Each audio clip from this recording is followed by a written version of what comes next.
So in today's video, we will discuss some more words which we have used in the past and try to see the use of these words in the context of technical and scientific writing and research. So let's start with the word mundane. So mundane means very dull. So again, if you want to say something is mundane, you are trying to give a negative connotation. For example, you may say that John's thesis was very mundane. So what you are trying to say is that it was quite dull. There was no mojo in it. Excitement was lacking and so on. So again, this is a word you can use in the context of looking at a document or a paper and saying that it is a mundane piece of work. So basically it is something which did not have much of an impact on you, and so you came back from reading that work like nothing much has happened in your life. So that's a mundane piece of work or a mundane statement. Now the next word is trenchant. So trenchant has a subtle meaning of cutting something. So it's to be cutting or very sharp in your criticism of something. So the word trenchant typically is used with the word criticism. So you will hear the phrase trenchant criticism. So again, you can create a sentence like Smith in his trenchant critique of the spectral method pointed out that this method is useful for simple structures such as uniform beams. So again, instead of using the word harsh, which has a more personal connotation to it, if you use the word trenchant, it has a more subtle feeling to it in the sense of a surgical feeling rather than a harsh feeling. So next word is lacuna. So this is one of my favorite words, and it basically means a space which is not filled, or you can also consider this to be a gap. Now I think there's a subtle difference between the word gap and the word lacuna. So the gap is something which is there in a more wider sense. For example, there may be a gap between the station and the metro rail. So if you travel in a metro station, you will see the word mind the gap between the platform and the train. So that's an actual physical gap. Lacuna is more in the nature of a conceptual gap. So we can have a statement like, the new journal filled a lacuna in the field.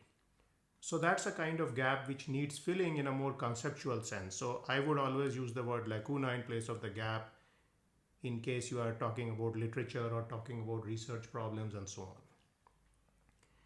So our next word is saturnine. And saturnine is basically used to describe somebody with a gloomy or a somber temperament. So again, this can be used to describe many people in the research community, and you could use this word to classify people. So for example, you could have a sentence like, a plethora of rejections led Smith to become a saturnine person. So again, that's something which can happen to people. So now let's come to the word reticent. So reticent basically means not revealing one's thoughts or feelings readily. Or in a more simpler way, it could mean somebody who doesn't talk much. So again, you can use reticent in the context of a conference where maybe somebody is presenting a paper and this person is from a new startup. And so he discusses a lot about his results, but he's reticent regarding his methods because he does not want to divulge some key knowledge which could be behind his particular product. So that's again a nice word to use in case you want to say somebody is withholding certain piece of information from you. So that's a good use of the word reticent. So now we come to the word bedrock. So bedrock comes from a geological source, and you can say bedrock is a basis of something. So we are using it in a more general concept of a basis or a foundation. So we could say that the study of physics, chemistry, and mathematics forms the bedrock for much of the technological fields. So that's a good use of the word bedrock. Now we come to the word indefatigable. So indefatigable is somebody who does not get tired or fatigued.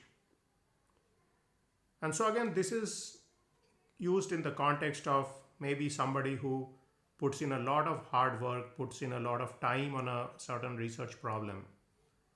And so you could use this word in a very positive sense to describe the work of somebody or a work of a group of people who have been laboring on a particular problem for a very long time. Now, one word which I sometimes use is conscientious. So this particular word is somebody who does what is right, especially in the context of work or profession. So basically, a conscientious person makes sure that he or she does all the required work in terms of doing research, experiment, simulation, documentation, going through the processes in a very methodical manner and so on. So that's a conscientious person. And again, that's a positive quality which is required by many researchers. So now we also have a word cabal. So cabal is actually a secret group.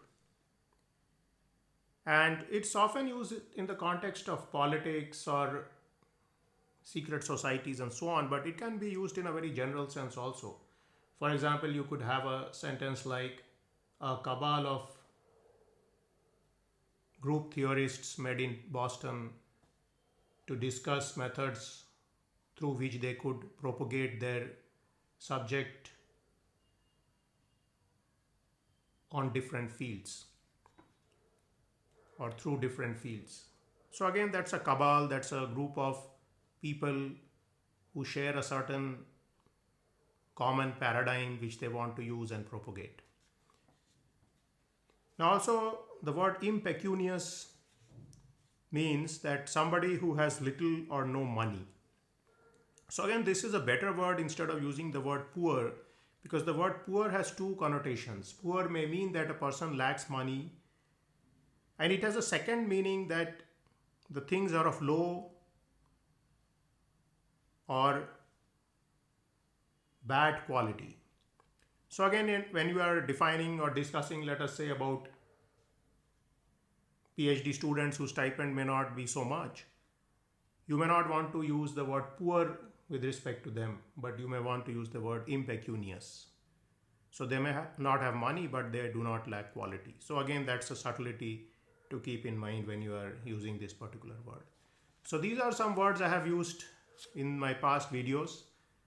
So again, I am defining these words today for you, and I think you can use these words in the context of research as well as technical writing to diversify your writing and to make sure you do not use very simple language when you can use somewhat more sophisticated language. So this is certainly useful when you do technical writing and you critique the work of people or you review the work of people. So I hope this video was useful for you. Thank you very much and stay tuned for my next video.